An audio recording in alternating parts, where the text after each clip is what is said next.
ছোট্ট গ্রাম। গ্রামের চারপাশ জুড়ে সবুজ ধানক্ষেত, কলার ঝাড়, বাঁশের ঝোপ আর দিগন্তজোড়া মাঠ। পাখির ডাক আর বাতাসের শো শো শব্দ যেন সারাদিনের গান। এই গ্রামেই থাকে রাফি নামের এক ছোট্ট ছেলে। বয়স তার মাত্র 10 বছর, কিন্তু কৌতূহল আর হাসি মুখে যেন সবসময় খেলে বেড়ায়। রাফির বাবা জহিরুদ্দিন গ্রামের একজন পরিশ্রমী কৃষক। সকালে ভোরে ওঠে জমিতে কাজ করেন। তাদের বাড়িতে আছে একটি সুন্দর গাভী, নাম গৌরী, 3টি ছাগল আর কয়েকটা হাঁস মুরগি। রাফি পশুদের খুব ভালোবাসে। একদিন ভোরবেলা আকাশে তখনও সূর্যের পুরো আলো ফোটেনি। বাতাসে ছিল হালকা শিশিরের গন্ধ। রাফি ঘুম থেকে উঠে দৌড়ে উঠানে গেল। গৌরী গরু হাম্বা হাম্বা করে ডাকছে, যেন বলছে, চলো মাঠে যাই। ছাগলগুলো লাফিয়ে খেলছে।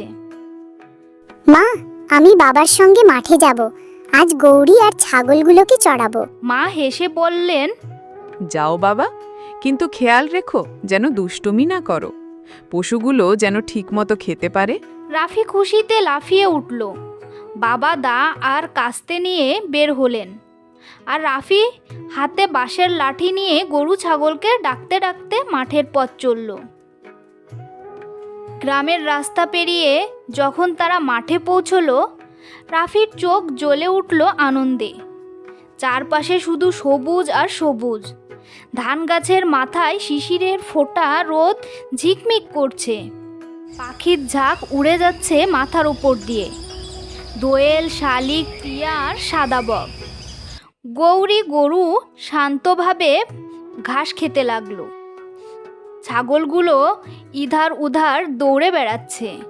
রাফি তাদের পেছনে পেছনে ছুটছে।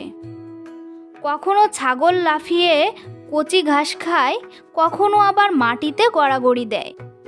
এই দৃশ্য দেখে রাফির প্রাণ ভরে গেল। বাবা মাঠের এক পাশে জমি কেটে যাচ্ছিলেন। তিনি মাঝে মাঝে রাফিকে বলছিলেন, খেয়াল রেখো ছাগলগুলো যেন ধান খেতে না ঢোকে। খেলতে খেলতে হঠাৎ রাফির চোখে পড়ল এক কোণে মাটিতে অদ্ভুত কিছু দাগ, যেন মাটি খুঁড়ে আবার ঢেকে দেওয়া হয়েছে। জায়গাটা বাকি মাঠের চেয়ে একটু আলাদা।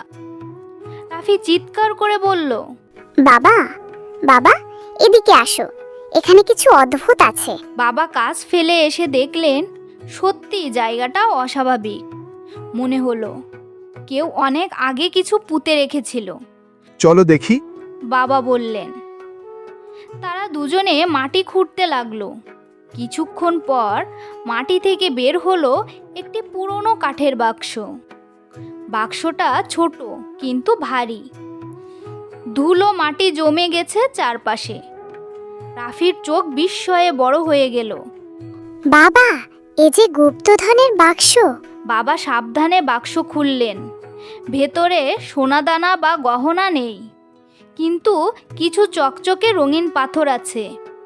আর আছে একটি ভাঁজ করা কাগজ। কাগজটা খুলতেই তাতে লেখা ছিল, প্রকৃতির যত্ন নাও, প্রকৃতি তোমার বন্ধু হবে। রাফি অবাক হয়ে জিজ্ঞেস করল, বাবা, এটার মানে কি? জহিরুদ্দিন মৃদু হেসে বললেন, এর মানে হলো গাছপালা, পশু পাখি, নদীমাঠ সবই আমাদের জীবনের বন্ধু। যদি আমরা এদের যত্ন করি, এরা আমাদের খাবার, ছায়া, দুধ, বাতাস সব দিয়ে সাহায্য করবে। প্রকৃতি যদি রাগ করে তখন খরা হয়, ঝড় হয়, কিন্তু যত্ন করলে প্রকৃতি হাসি মুখে আমাদের আশীর্বাদ দেয়। রাফির মনে হলো সে যেন একটা গোপন শিক্ষা পেল। ঠিক তখনই গৌরী গরুটি জোরে হাম্বা ডাকলো। দেখা গেল একটি দুষ্টু ছাগল বাঁশঝাড়ের ভেতর ঢুকে গেছে। রাফি দৌড়ে গিয়ে ছাগলটিকে ধরে আনলো। সে মনে মনে বলল, ঠিকই তো, যদি আমরা পশুগুলোর যত্ন না করি ওরা হারিয়ে যাবে। মাঠের ওপর বক আর শালিকেরা উড়ে বেড়াচ্ছে। বকরা জমির কেঁচো খাচ্ছে, ফলে জমি আরও উর্বর হচ্ছে।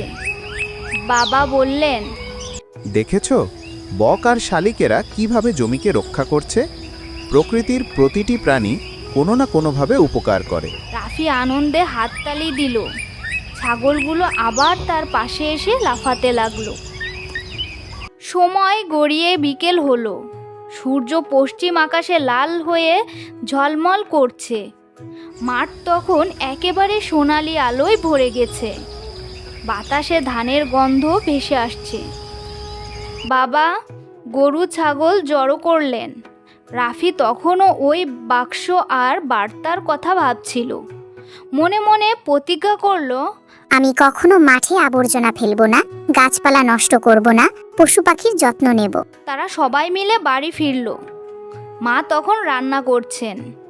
গৌরী গরুটি থেকে দুধ দহন করা হলো। মা সেই দুধ গরম করে রাফিকে দিলেন। রাফি দুধ খেতে খেতে হাসলো আর বাবাকে বলল, বাবা, আমি আজ থেকে প্রকৃতির বন্ধু হব। বাবা মৃদু হাসলেন। আমার ছেলে বড় হয়ে ভালো মানুষ হবে। সেদিন রাতে রাফি ঘুমিয়ে পড়ল। স্বপ্নে সে দেখল সে এক বিশাল মাঠের রাজা।